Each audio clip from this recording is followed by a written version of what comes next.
All right, I've had a few people ask me why the Pelicans and the Pacers made this trade earlier today. So, from the Pacers' perspective, I know they're in the NBA Finals right now, but they're looking forward to the offseason. Miles Turner is a free agent, so they want to sign him to a big contract, I would imagine. Since they are a small market, they're not going to pay deep into the tax. They have said that they're willing to pay into the tax, but if they added another draft pick that they have to pay on top of Miles Turner, they would go deeper into the tax. So this is partially a money saving move. And the other part of this is that it opens up their future draft capital. So now moving forward, they will own all of their draft picks, and if they choose to make a consolidation trade this offseason to make another upgrade to this team, they can do it. So, for example, they could go out and target someone. If they think they're a wing short, that's what they learned from this playoff run, that they're one wing short from winning the NBA Finals potentially next year. They could maybe try to go out and get someone like Cam Johnson, who they've been interested in the past, Herb Jones, maybe take a huge swing and offer up a bunch of picks for Trey Murphy from the Pelicans.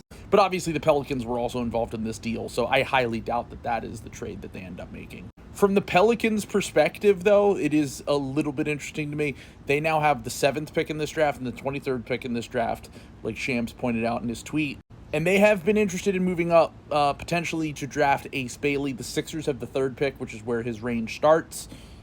But if the Sixers decide to go with VJ Edgecombe, like Jonathan Givony reported earlier today, then they might end up trading up to another spot to draft Ace. Possibly 4, where the Charlotte Hornets are picking right now. It has been rumored that they really like VJ, and if VJ goes before they pick, they might trade out of the pick and trade back. So maybe they could trade 7 and 23 to move up to 4 to draft Ace.